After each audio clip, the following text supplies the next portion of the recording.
I see so many women on TikTok. Of course, they're like liberal, complaining, like, oh my God, dating's so hard in the city. All men are trash. All men are garbage, blah, blah. It's like, do you think if you've been dating and you're in your late 30s and every man has had an issue with you or not wanted you, do you think that at some point the common denominator might be you?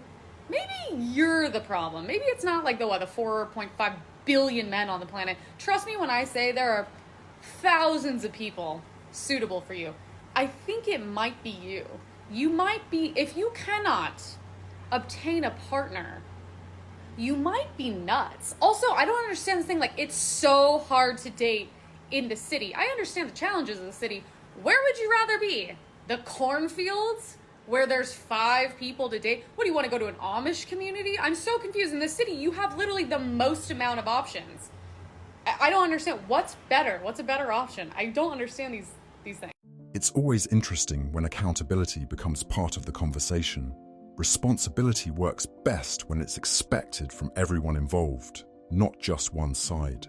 People tend to grow the most when they are willing to examine their own role in the outcomes they experience. Why do you think so many men feel like the dating game is stacked against them right now? God. Men are continued to be persuaded into selecting women who are signaling for short-term dating. And the reason that I say that is men, and this is proven across time, across cultures, they have discernment around short-term dating and mating versus long-term dating and mating.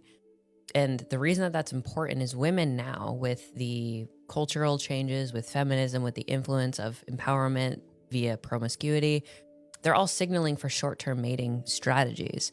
And so men are attracted to these women. They'll sleep with these women. They certainly will come, but they don't stay. And so women say that they want long-term partners, and the expectation of men is to be everything that a long-term mate would be, but they're not signaling the right things for men to commit to, nor would they want to. And so now it's making men the enemy for not wanting to commit to women who are not up to the standards that men have when it comes to choosing a woman to commit to long-term. And so the confusion and the frustration for men is that there are no viable, not many viable mates as far as options when it comes to somebody that they could actually settle down with, commit to, and build a family with. And so the frustration for men is valid. They're not confused, they're wise. And women can either continue to attack men and say that they shouldn't have standards, or they're insecure, or they're controlling, or they're whatever they want to label them, to deflect any level of accountability or awareness around maybe their behavior or the way that they present themselves or how they carry themselves or their history with access and sexuality is not at all what men actually want nor look for when it comes to a woman to settle down with. Access and commitment have always been 2 different decisions. Attraction may open the door, but long-term commitment requires trust, character, compatibility, and shared values. More men are becoming increasingly selective about who they choose to invest their lives with. Do you know what the funniest thing about so many men is nowadays? So many men are no longer scared of being single. They're now scared of being in a soul-sucking, detrimental relationship that's only going to waste their time, waste their energy, waste their effort, and waste their money. They would rather be single than be in a bad relationship. So it's not that men are complaining because they're single. Men are complaining because they've just seen everything as such a waste of time for them lately. Many men understand that loneliness isn't enjoyable, but there's a difference between being alone and constantly sacrificing your peace for the wrong person.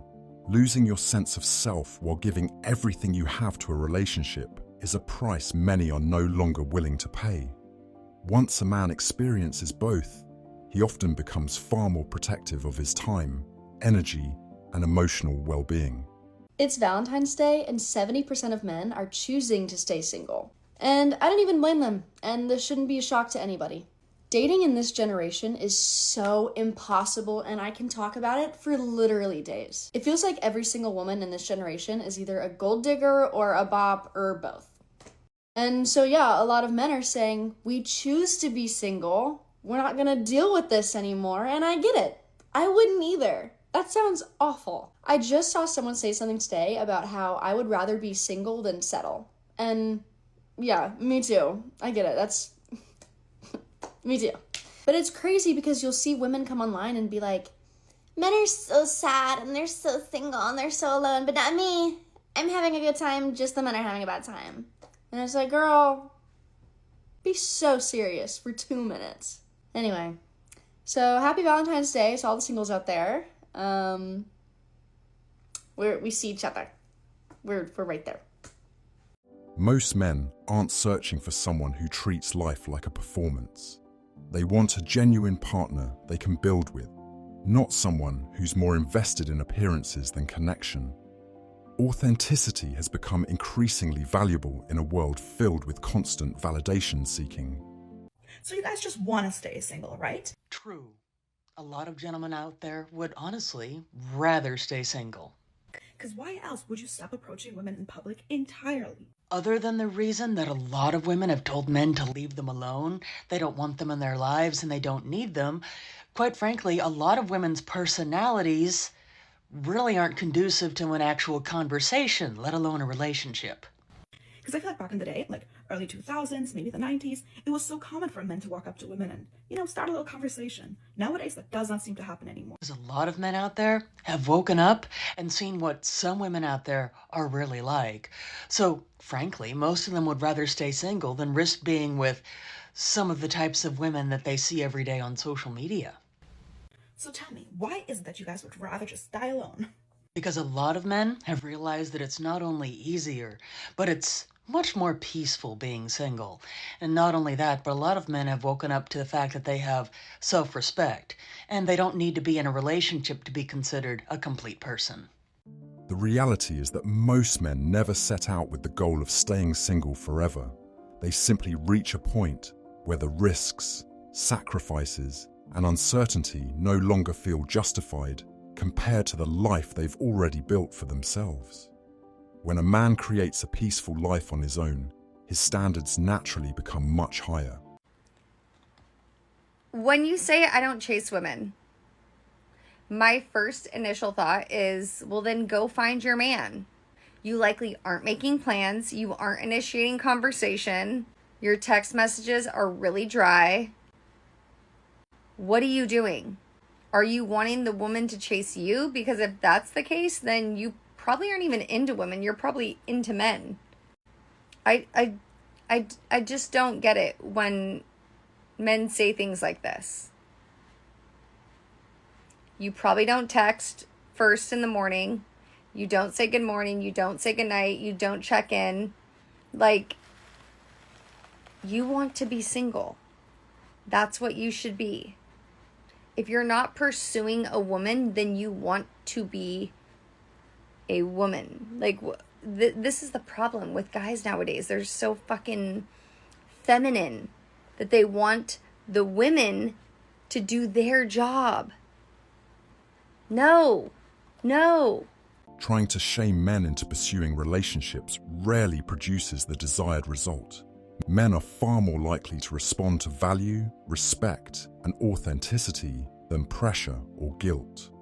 Attraction cannot be negotiated, and commitment cannot be demanded. Why is it that nobody talks about the amount of men that are in relationships lying to themselves and severely gaslighting themselves into believing that they're happy? They're in sexless marriages where literally their wife is nagging every single day, and these women want to always victimize themselves by bringing up this whole mental load shit, but they never stop to consider the mental load that men have. And what I mean by mental load is he's looking at the bigger picture. He's making sure that she's good. He's making sure that the kids are good. He's making sure that he has retirement and investments and a college fund for the kids. Meanwhile, she thinks she's overwhelmed because she's got to take Johnny to soccer practice because she signed him up for 12 activities and 6 sporting events, and she's overwhelmed. Like, she didn't even have to do all that, first of all. But I digress. The amount of men that are in relationships because they don't want to lose all of their shit, the amount of men that can't even speak up and they're being oppressed by women that hold them down and belittle them and emasculate them. But if they leave, guess what? They lose like 80% of their parenting time. Most men are only in relationships so they can still see their kids full time. And the worst part about it is society pretends like they care about mental health, but if a man were to bring up the fact that he's burnt out or the fact that he feels like he's not good enough because he's not providing enough and his marriage is failing, then he still gets blamed for it and he's looked at as a weaker man. But yet it's only the women that are oppressed and supposedly surviving in their marriages, even though there's men out here that literally haven't been touched, haven't been affectionate with their wives, and their wives want nothing to do with them for the last 10 years. Okay, bye. For many men paying attention to today's dating environment, these conversations aren't surprising anymore. They've been observing the same patterns for years and adjusting their choices accordingly. Experience has a way of changing how men evaluate risk and reward. Thanks so much for watching. Let me know your thoughts below, and until next time, stay unmoved and unbothered.